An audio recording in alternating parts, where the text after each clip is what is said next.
Hey, what's up guys, mp4 here. Okay, so Huawei was in a really odd place in 2019, being banned in the US. I did an entire video about their situation. I'll leave that link right up there. So because of that, every single Huawei phone that's come out since then comes with like a giant asterisk next to it, at least in the US, because it doesn't make sense to buy here an Android phone without Google Play services and that whole connection to Android. So their new flagship came out, and that's one of those, the Huawei Mate 30 Pro. And I bought one, but I didn't really get to use it too much until now. And it turns out this is a really, really nice piece of hardware, one of my favorites of the year. But it still can't make up for this software situation. Here's what I mean. Just look at this phone. This is actually one of my favorite designs of all of last year. I've always been a fan of boxy designs, like I've said, and this is one of those. But it's also quite unique, mainly because of this next level waterfall display. Now, I typically do not like when phone displays curve a bit over the edges. Like, that's one of my complaints for the OnePlus 7 Pro, the Galaxy S10, a bunch of others. But this one is so dramatic, it falls off so steeply that it gives it that boxy square look again. It gives the phone an actually pretty futuristic and impressive look in the hand. It's a 6.5-inch bright, slightly above 1080p OLED display. It's got the fingerprint reader underneath the glass in the middle where it's reachable. The forehead and the chin are pretty thin, and the notch, it isn't tiny, but it isn't as big as the iPhone either. And overall, it just makes for a nice viewing experience, unlike any other smartphone that's come out. But that is about where the good stuff ends as far as the display goes. And then you start to notice the quirks as far as the quirks and features. First of all, there is light fall off on both edges. It's kind of hard to capture exactly what it looks like on camera because the light still coming from the OLED seems to fill that in. But looking at it in person, both sides of the phone have this darker edge to them. And then the screen curves so far back onto the side of the phone that it is the side of the phone. Like, it actually is legitimately half of the side, and it's pushed that red power button all the way to almost the back of the phone. It's like really offset from the center line. And since it's the only button on the phone that you press every day, you definitely notice that. And also, as a matter of fact, it is the only button on this entire phone, meaning there's no volume rocker. So instead, you again use the side of the phone and literally tap on the display on the side and then swipe up and down on that side part of the screen to control the volume, like it's a volume rocker. And then of course you get the feeling of that haptic motor clicking as you swipe, and you can do it wherever you want, on the top half of the left or the right side of the phone. It is really cool, and it feels like a futuristic solution to the problem, but the more times you use it, the more times it fails or takes you 2 or 3 times to activate it, and then the more you just wish you had a regular set of buttons. But the rest of this hardware is pretty excellent though. It's not too big of a phone despite the huge screen size, and it feels solid and weighty in the hand. That's Gorilla Glass 6 in case you're wondering, since screen protectors are probably not very protective on this phone. And you've got a good sized 4500 milliamp hour battery that nets you pretty great battery life. There's an optical fingerprint reader underneath the display, like I said, nice and close to the bottom, so it's easy to reach and works quickly. And you do get 40 watt wired fast charging, and also 27 watt fast wireless charging, and reverse wireless charging if you're into that. Then the speaker at the bottom, it's small and kind of easily blocked, but it does get pretty loud.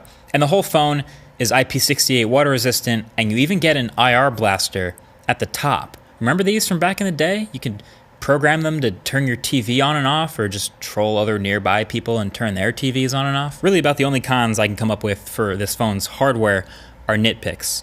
There's no headphone jack, which feels like a nitpick in 2020. Not a lot of phones in this range have them anymore.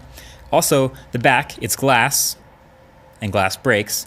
But also, that camera bump is not small, and it sticks out the back of the phone a little bit in a way that like catches a lot of lint because it's a sharp edge, and it's hard to get the dust from around the circle if you put it in your pocket even once. The expandable storage is via a proprietary nano memory card, so it's not a micro SD card slot. It is technically expandable storage, but you might not be able to use the one you currently have lying around. And also no high refresh rate on the display.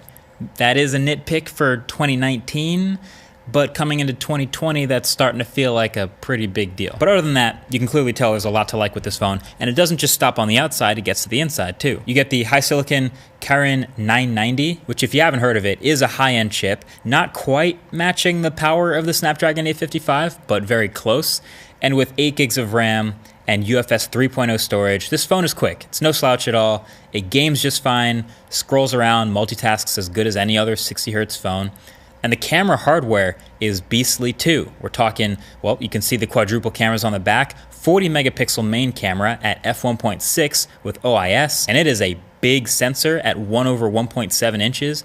And you also have an 8 megapixel 3x telephoto with OIS and a 40 megapixel ultra wide at f1.8. And it's an even bigger sensor than the main camera at 1/1.54 inches. And then that fourth sensor is a 3D time of flight camera plus the dual LED flash. In my opinion, now that I've actually gotten to use this more, the ultra wide, best technical performance of any ultra wide that I've seen in any smartphone camera. It's not the best camera quality still, it's kind of weird with the colors, but technically speaking, very impressive ultra wide. The sensor is so big that I find myself just switching to the ultra wide and shooting with it all the time. It's not super fisheye wide, and then you can still get up close and be near subjects and get a naturally blurred bokeh without needing portrait mode. Skin tones and overall color were a little weird. I think they could use some work. Dynamic range was good though, focus was on point, and of course all those pixels give you a lot of detail that most secondary cameras are not exactly crushing. So the primary camera is good, but the ultra wide was fun. So this phone is clearly capable of doing pretty great things. But that's the problem, is I've been using this phone and kind of having a hard time doing almost anything. See, because of Huawei's relationship with the US right now, me importing this phone, buying it online and getting it shipped here, means I get a phone with, it's Android 10.0 right now and the latest version of EMUI, also 10.0, but with no Google Play services and none of that connection to Google at all. This has created the biggest delta between awesome hardware and software holding it back that I've ever seen. No Play services means no Google Play Store on this phone, which means no Instagram, no Gmail, no Google Calendar. There is, of course, a Huawei app store called App Gallery, but a lot of stuff is region locked and you can change your region, but good luck finding pretty much anything of the same selection of apps that you'd find working functionally in the Play Store. There's no Twitter or YouTube here. You can still download or sideload other apps from their respective websites if they host them, so like Dropbox and WhatsApp and things like that. And there have been attempts to sideload Google Play services onto the phone as well with varying levels of success. Basically, you're getting really deep into you gotta know what you're doing territory here. So all this change has brought Huawei phones, in the US anyway, from very good alternatives to basically unusable, which is a shame because this is actually kind of a really nice phone. And Huawei's EMUI software on top of Android, it's never been my favorite, but it's actually getting better too. They've really gone out of their way and started cloning other popular stuff they've seen. They built a copy of Apple's Measure app, called it AR Measure. It seems to work pretty decently.